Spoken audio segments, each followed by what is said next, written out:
स्वागत है आप सभी का आपके YouTube चैनल AIC क्लासेस पर। जैसा कि आप सभी लोगों को पता ही होगा कि UPPCL जेई, UPRVNL जेई तथा DFCCIL में इलेक्ट्रिकल इंजीनियरिंग से रिलेटेड स्टूडेंट के लिए वैकेंसी आई हुई है। इसी संबंध में मैं आज आप लोगों के सामने इलेक्ट्रिकल इंजीनियरिंग से संबंधित कुछ इम्पोर्टेंट टॉपिक्स को बताऊंगा। ठीक, मैं आप लोगों के सामने इलेक्ट्रिकल मशीन लेकर आ रहा हूं। आज का टॉपिक रहेगा डीसी मशीन। तो हम लोग शुरू करने जा रहे हैं।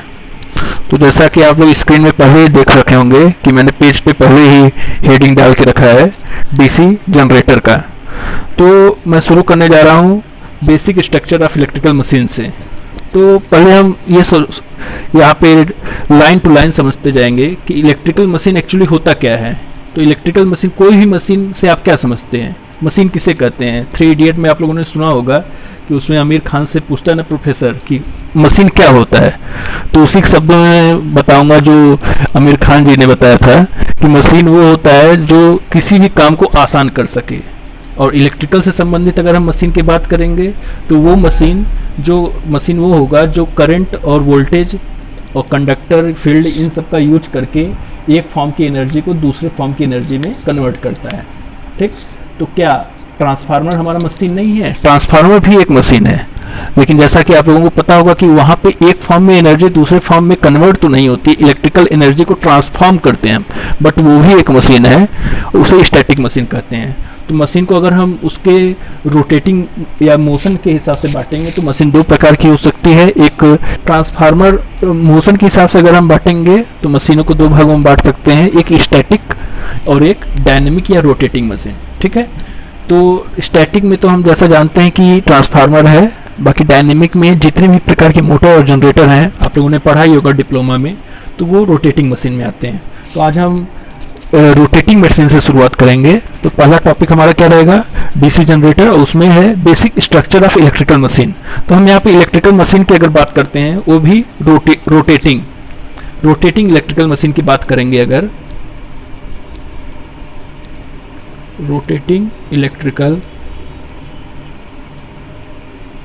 मशीन की बात करेंगे अगर, तो किसी भी रोटेटिंग मशीन में 2 पार्ट होंगे। ठीक, एक होता है रोटर और एक होता है स्टेटर। ठीक, अब रोटर जैसा नाम से ही स्पष्ट है कि रोटर वो होगा जो पार्ट घूमेगा और स्टेटर वो होगा जो पार्ट स्टैटिक रहेगा। तो इससे हमको पता चलता है मुख्य रूप से बेसिक स्ट्रक्चर को हम 2 भागों में बांटेंगे, एक होता है रोटर और एक होता है स्टेटर। ठीक है, अब आगे आएंगे तो अब बात आती है आर्मेचर की, आर्मेचर और फील्ड वाइंडिंग। ठीक, तो आर्मेचर और फील्ड वाइंडिंग से आप क्या समझते हैं? आर्मेचर क्या होता है? आर्मेचर वह वाइंडिंग होती है, आर्मेचर भी एक प्रकार की वाइंडिंग है, आप लोगों ने पढ़ा होगा डिप्लोमा में। आर्मेचर भी एक प्रकार की वाइंडिंग है। आर्मेचर वो होता है जिसमें कि हमारा यूजफुल ईएमएफ इंड्यूस्ड होता है। यूजफुल ईएमएफ से क्या तात्पर्य है? यूजफुल ईएमएफ से वो तात्पर्य है कि कोई भी मशीन मतलब ट्रांसफार्मर से लेके और इंडक्शन से लेके डीसी मशीन से लेके वह कोई भी मशीन हो तो उसमें यूजफुल ईएमएफ उसको कहेंगे जिसके थ्रू उसका असली कार्य जो यूजफुल जिसके लिए वो मशीन बनाई गई है वह पूरा होता है। तो अगर हमारा डीसी जनरेटर या डीसी मोटर है तो उसका काम क्या है? मोटर का काम है कि वो रोटर को घुमाए और जनरेटर का काम है कि वो ईएमएफ इंड्यूस कराए। तो दोनों में आर्मेचर वाइंडिंग में ही हमारा ईएमएफ इंड्यूस्ड होगा और उसी के थ्रू ही रोटर घूमेगा या जनरेटर वोल्टेज इंड्यूस करेगा। फील्ड वाइंडिंग क्या होती है? फील्ड वाइंडिंग कह लीजिए या ऑक्सिलरी वाइंडिंग कर लीजिए, बात एक ही है। फील्ड वाइंडिंग वो होती है कि फील्ड वाइंडिंग एक टाइप से ऑक्सिलरी वाइंडिंग होती है, इसको इस हिसाब से ले सकते हैं। अगर डीसी जनरेटर की बात करें तो इसके चारों तरफ आप लोगों ने पढ़ा होगा कि पोल पाया जाता है। तो पोल या तो एक मैग्नेटिक पोल होता है जो परमानेंट मैग्नेटिक पोल हो सकता है, पर परमानेंट मैग्नेटिक पोल की एफिशिएंसी उतनी अच्छी नहीं होती है, तो उसके हिसाब से हम क्या करते हैं, उसकी जगह हम परमानेंट मैग्नेटिक पोल नहीं यूज करके फील्ड वाइंडिंग यूज करते हैं। तो फील्ड वाइंडिंग एक प्रकार की ऑक्सिलरी वाइंडिंग होती है। ठीक है, लोगों ने समझ लिया होगा। बाकी अभी मैं जितने भी पॉइंट यहाँ पे हेडिंग डालूंगा इसको एक अलग से भी समझाऊंगा। यहाँ पे सिर्फ मैं एक बेसिक स्ट्रक्चर अभी लिख रहा हूँ कि क्या क्या मैं आपको आगे पढ़ाऊंगा। तो अगला इसमें एक और पार्ट रहता है जिसे बोलते हैं कम्यूटेटर और बस गियर और एंड ब्रश गियर। ठीक, तो कम्यूटेटर का क्या काम रहता है? कम्यूटेटर आप लोगों ने पढ़ा होगा थोड़ा बहुत, अगर याद है आप लोगों को तो कम्यूटेटर जानते हैं। कम्यूटेटर उसे कहते हैं जो एसी को डीसी में या डीसी को एसी में कन्वर्ट करे। ठीक है, अब आप कहेंगे कि डीसी मशीन में एसी को एसी क्यों की क्या जरूरत पड़ेगी? तो मैं आपको आज एक बहुत ही इंपॉर्टेंट टॉपिक अभी मैं छोटे शब्दों में आपको समझाना चाहता हूं कि कोई भी मशीन हो, डीसी मशीन हो या एसी मशीन हो या डीसी जनरेटर हो या डीसी मोटर हो, किसी भी मशीन में आर्मेचर में जो ईएमएफ इंड्यूस्ड होता है वो हमेशा ही अल्टरनेटिंग नेचर का होता है। मतलब कि आर्मेचर में जो ईएमएफ इंड्यूस्ड होगा वह एसी ही होता है, डीसी नहीं जनरेट होता है। उसको डीसी में कन्वर्ट करने के लिए हम लोग कम्यूटेटर का प्रयोग करते हैं। ठीक है, तो कम्यूटेटर का क्या काम होगा यहाँ पे?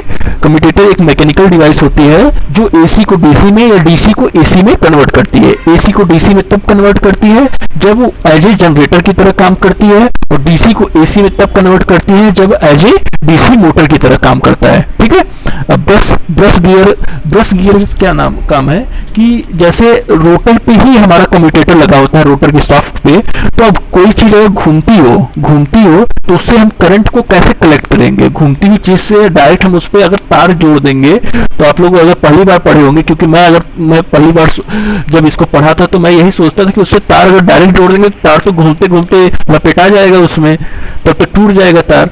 लेकिन फिर पता चलेगा आपको कि ब्रश नाम का एक चीज है जिससे कि हम करंट को कलेक्ट करते हैं। तो ब्रश का काम क्या है कि ब्रश एक टाइप से, ब्रश का आकार कुछ इस प्रकार का होता है। वो अगर हम ये शाफ्ट मान लें और इस पे चारों तरफ हमारा क्या रहेगा,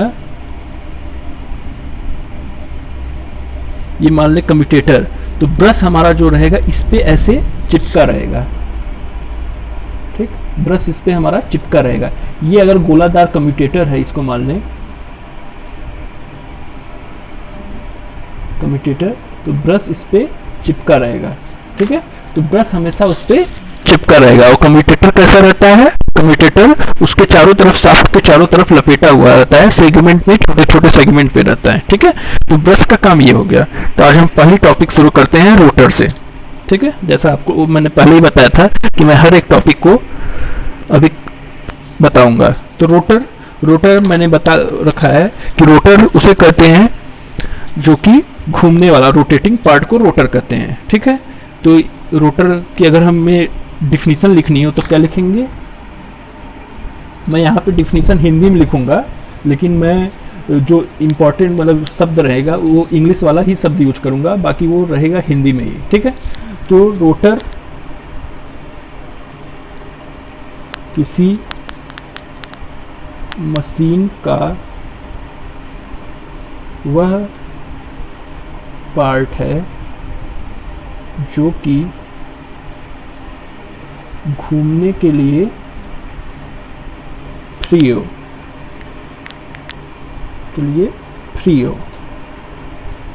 ठीक है, और यह मशीन के अंदर रहता है।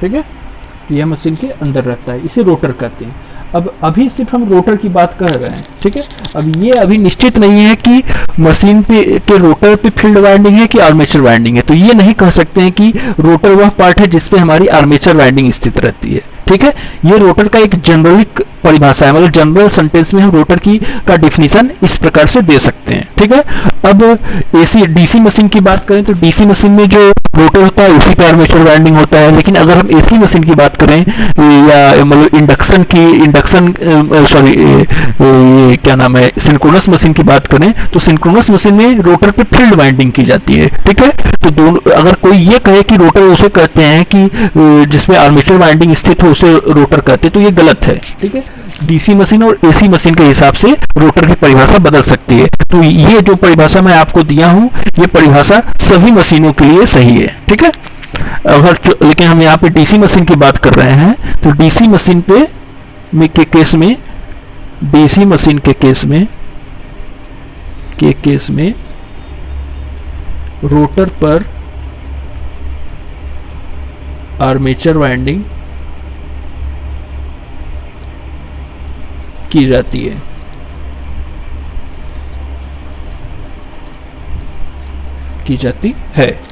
अब स्टेटर की बात करते हैं। आपको उम्मीद है कि आपको स्टेटर रोटर समझ में आ गया होगा। अगर नहीं समझ में आएगा तो आप कमेंट में मेरे को बताइएगा, मैं नेक्स्ट क्लास में फिर से समझा दूंगा। स्टेटर की बात करें तो स्टेटर मैंने आपको बताया था कि स्टेटर का मतलब कि जो स्टैटिक हो, स्टैटिक मतलब जो घूमने वाला पोर्शन ना हो। तो अगर मशीन, अगर कोई मशीन है उसके अंदर का पार्ट अगर घूम रहा है तो जाहिर सी बात है उसको बाहर का पार्ट जो होगा वो स्टैटिक होगा। तो स्टेटर का जो बाहर, जो रोटर के चारों तरफ का पार्ट रहेगा जिसपे कि हम फील्ड वाइंडिंग करेंगे, वो स्टैटिक रहेगा। तो स्टेटर मशीन का बाहरी हिस्सा होता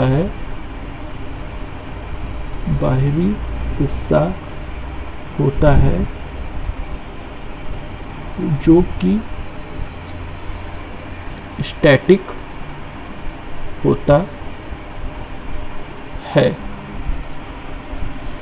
डीसी मशीन के केस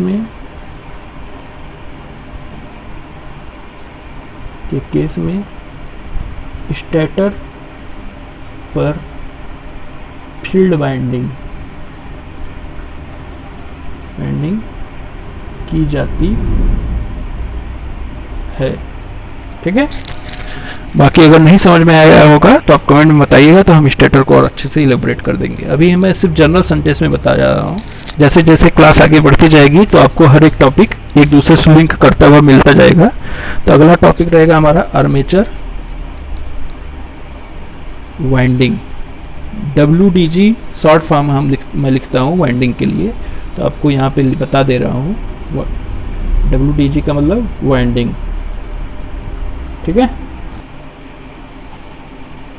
उसे कहते हैं, जैसा कि मैंने आपको बताया था कि आर्मेचर वाइंडिंग उस वाइंडिंग को कहेंगे जिसमें कि हमारा यूजफुल EMF इंड्यूस्ड होता है। और मैंने यहाँ पे लिखा भी है कि डीसी मशीन के केस में रोटर पर आर्मेचर वाइंडिंग की जाती है। तो ये कह सकते हैं कि डीसी मशीन के रोटेटिंग पार्ट को आर्मेचर कहते हैं। डीसी मशीन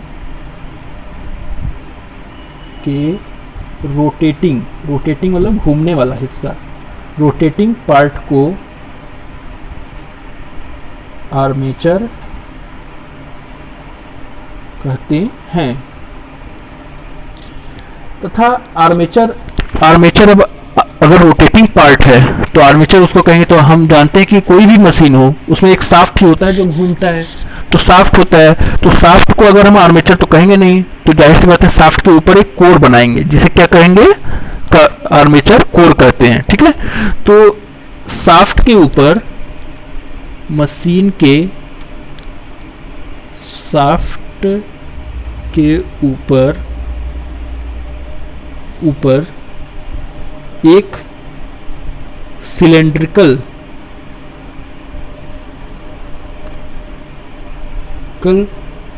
जैसा आकार वाला हिस्सा रहेगा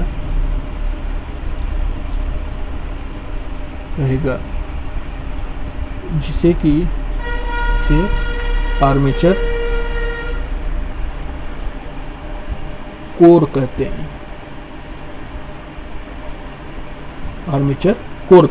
ठीक है, तो इस सिलेंड्रिकल जो कोर रहेगा इस सिलिंड्रिकल आकार का रहेगा और इसे आर्मेचर कोर कहते हैं। तो इसको ऐसे ही नहीं कि किसी कोर को ऐसे उस पर चिपका दिए तो आर्मेचर कोर हो जाएगा, वो एक टाइप से स्पेशली डिजाइंड होता है इसी के लिए, आर्मेचर वाइंडिंग के लिए। तो ये कैसा रहेगा, आपने शब्द सुना होगा लेमिनेशन। लेमिनेशन का क्या मतलब होता है कि लेमिनेशन का मतलब होता है, अगर मान लीजिए कोई एक प्लेट हो, कोई एक प्लेट आपको ऐसे दे दी जाए, तो अगर इसे कहेंगे कि ये लेमिनेटेड प्लेट है, तो लेमिनेटेड प्लेट का मतलब क्या होता है कि इसको पतले पतले हिस्सों में बांट दें आप, छोटे छोटे हिस्सों में, छोटे छोटे हिस्सों में बांट दें। छोटे छोटे हिस्सों में बांटने के बाद, छोटे छोटे हिस्सों में बांटने के बाद इसको वार्निश में डाल दें, वार्निश पे की एक परत चढ़ा दें, तब इसे कहेंगे हम लेमिनेटेड प्लेट। तो जो आर्मेचर कोर होता है, जो आर्मेचर कोर होगा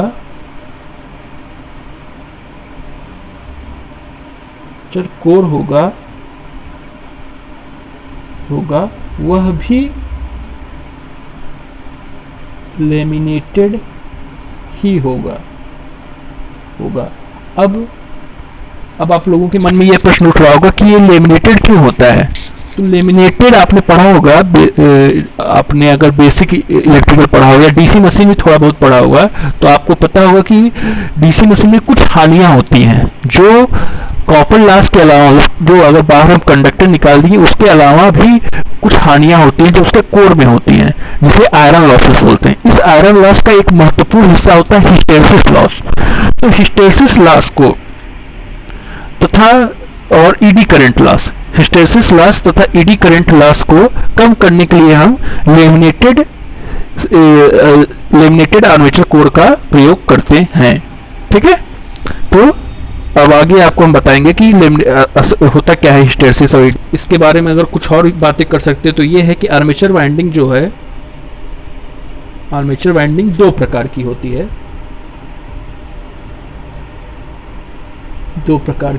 है,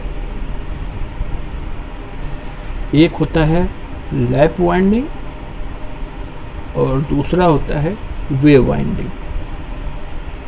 ठीक, अब लैप वाइंडिंग वेव वाइंडिंग क्या होता है ये आपको आगे मैं बताऊंगा। अभी अगर आपको बताऊंगा तो आप लोग कंफ्यूज हो जाएंगे।